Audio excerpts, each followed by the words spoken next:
यदि आप अभी तक मेरे चैनल को सब्सक्राइब नहीं किया है तो तुरंत सब्सक्राइब कर ले ताकि आने वाली वीडियो का नोटिफिकेशन सबसे पहले आपको मिले। प्राचीन समय की बात है, एक बड़ा प्रतापी तथा दानी राजा था। वह प्रत्येक गुरुवार को व्रत रखता एवं पूर्ण करता था। यह उसकी रानी को अच्छा न लगता। न वह व्रत करती और न ही किसी को एक पैसा दान में देती। राजा को भी ऐसा करने से मना किया करती।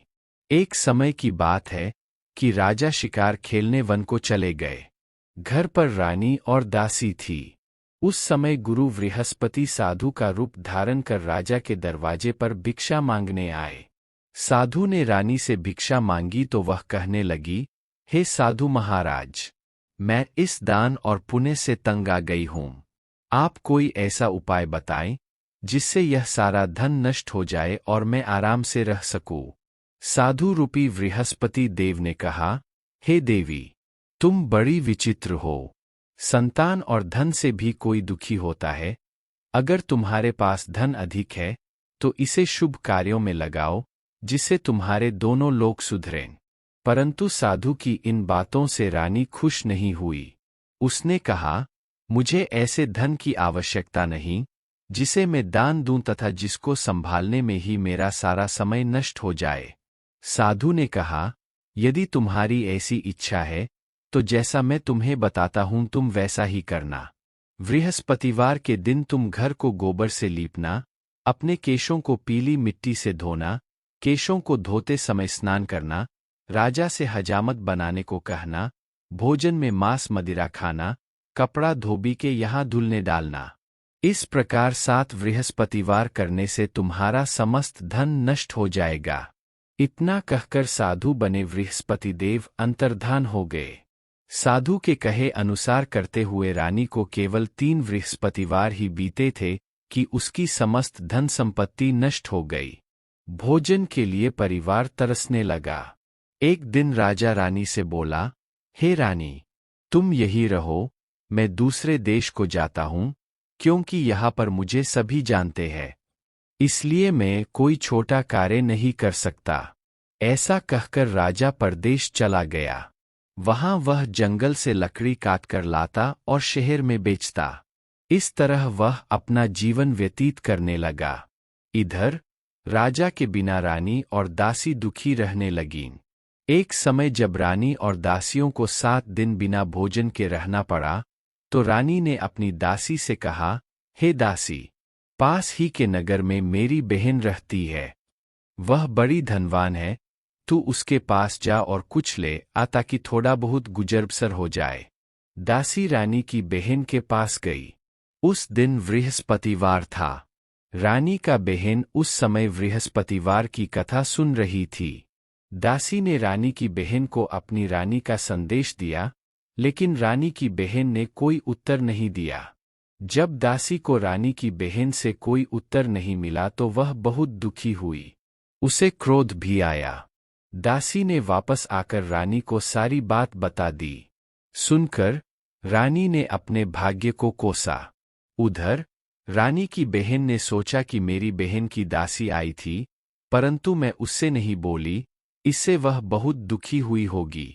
कथा सुनकर और पूजन समाप्त कर वह अपनी बहन के घर गई और कहने लगी, हे बहन, मैं बृहस्पतिवार का व्रत कर रही थी। तुम्हारी दासी गई, परंतु जब तक कथा होती है तब तक न उठते हैं और न बोलते हैं, इसीलिए मैं नहीं बोली। कहो, दासी क्यों गई थी? रानी बोली, बहन, हमारे घर अनाज नहीं था। ऐसा कहते कहते रानी की आंखें भर आई। उसने दासियों समेत भूखा रहने की बात भी अपनी बहन को बता दी। रानी की बहन बोली, बहन देखो, बृहस्पतिदेव भगवान सबकी मनोकामना पूर्ण करते हैं। देखो, शायद तुम्हारे घर में अनाज रखा हो। यह सुनकर दासी घर के अंदर गई तो वहां उसे एक घड़ा अनाज का भरा मिल गया। उसे बड़ी हैरानी हुई क्योंकि उसे एक एक बर्तन देख लिया था। उसने बाहर आकर रानी को बताया। दासी रानी से कहने लगी, हे रानी, जब हमको भोजन नहीं मिलता तो हम व्रत ही तो करते हैं। इसलिए क्यों न इनसे व्रत और कथा की विधि पूछ ली जाए, हम भी व्रत किया करेंगे। दासी के कहने पर रानी ने अपनी बहन से बृहस्पतिवार व्रत के बारे में पूछा। उसकी बहन ने बताया, बृहस्पतिवार के व्रत में चने की दाल और मुनक्का से विष्णु भगवान का केले की जड़ में पूजन करें तथा दीपक जलाएं, पीला भोजन करें तथा कथा सुनें। इससे गुरु भगवान प्रसन्न होते हैं, मनोकामना पूर्ण करते हैं। व्रत और पूजन की विधि बताकर रानी की बहन अपने घर लौट आई। रानी और दासी दोनों ने निश्चय किया कि बृहस्पतिदेव भगवान का पूजन जरूर करेंगे। 7 रोज बाद जब बृहस्पतिवार आया तो उन्होंने व्रत रखा। गुड़साल में जाकर चना और गुड़ बीन लाईं तथा उसकी दाल से केले की जड़ तथा विष्णु भगवान का पूजन किया। अब पीला भोजन कहाँ से आए? दोनों बड़ी दुखी हुई, परंतु उन्होंने व्रत किया था, इसलिए बृहस्पतिदेव भगवान प्रसन्न थे। एक साधारण व्यक्ति के रूप में वे 2 थालों में सुंदर पीला भोजन लेकर आए और दासी को देकर बोले, हे दासी, यह भोजन तुम्हारे लिए और तुम्हारी रानी के लिए है, इसे तुम दोनों ग्रहण करना। दासी भोजन पाकर बहुत प्रसन्न हुई। उसने रानी को सारी बात बताई। उसके बाद से वे प्रत्येक बृहस्पतिवार को गुरु भगवान का व्रत और पूजन करने लगी। बृहस्पति भगवान की कृपा से उनके पास धन हो गया, परंतु रानी फिर पहले की तरह आलस्य करने लगी। तब दासी बोली, देखो रानी, तुम पहले भी इस प्रकार आलस्य करती थी, तुम्हें धन के रखने में कष्ट होता था, इस कारण सभी धन नष्ट हो गया। अब गुरु भगवान की कृपा से धन मिला है, तो फिर तुम्हें आलस्य होता है। बड़ी मुसीबतों के बाद हमने यह धन पाया है, इसलिए हमें दान पुण्य करना चाहिए। अब तुम भूखे मनुष्यों को भोजन कराओ, प्याऊ लगवाओ, ब्राह्मणों को दान दो, कुआंतालाब बावड़ी आदि का निर्माण कराओ, मंदिर पाठशाला बनवाकर ज्ञान दान दो, कुंवारी कन्याओं का विवाह करवाओ, अर्थात धन को शुभ कार्यों में खर्च करो, जिससे तुम्हारे कुल का यश बढ़े तथा स्वर्ग प्राप्त हो और पितर प्रसन्न हो। दासी की बात मानकर रानी शुभ कर्म करने लगी। उसका यश फैलने लगा। एक दिन रानी और दासी आपस में विचार करने लगीं कि न जाने राजा किस दशा में होंगे, उनकी कोई खोज खबर भी नहीं है। उन्होंने श्रद्धापूर्वक गुरु बृहस्पति भगवान से प्रार्थना की कि राजा जहाँ कहीं भी हो, शीघ्र वापस आ जाएं। उधर राजा परदेश में बहुत दुखी रहने लगा।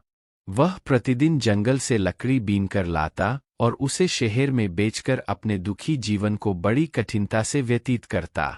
एक दिन दुखी हो, अपनी पुरानी बातों को याद करके वह रोने लगा और उदास हो गया।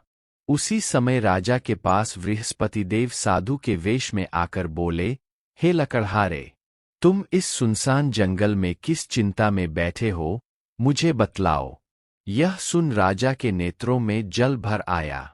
साधु की वंदना कर राजा ने अपनी संपूर्ण कहानी सुना दी। महात्मा दयालु होते हैं। वे राजा से बोले, हे राजा, तुम्हारी पत्नी ने बृहस्पतिदेव के प्रति अपराध किया था, जिसके कारण तुम्हारी यह दशा हुई। अब तुम चिंता मत करो, भगवान तुम्हें पहले से अधिक धन देंगे। देखो, तुम्हारी पत्नी ने बृहस्पतिवार का व्रत प्रारंभ कर दिया है। अब तुम भी बृहस्पतिवार का व्रत करके चने की दाल व गुड़ जल के लोटे में डालकर केले का पूजन करो। फिर कथा कहो या सुनो, भगवान तुम्हारी सब कामनाओं को पूर्ण करेंगे।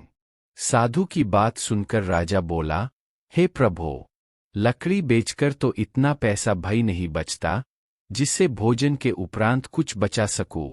मैंने रात्रि में अपनी रानी को व्याकुल देखा है। मेरे पास कोई साधन नहीं, जिससे उसका समाचार जान सकूं।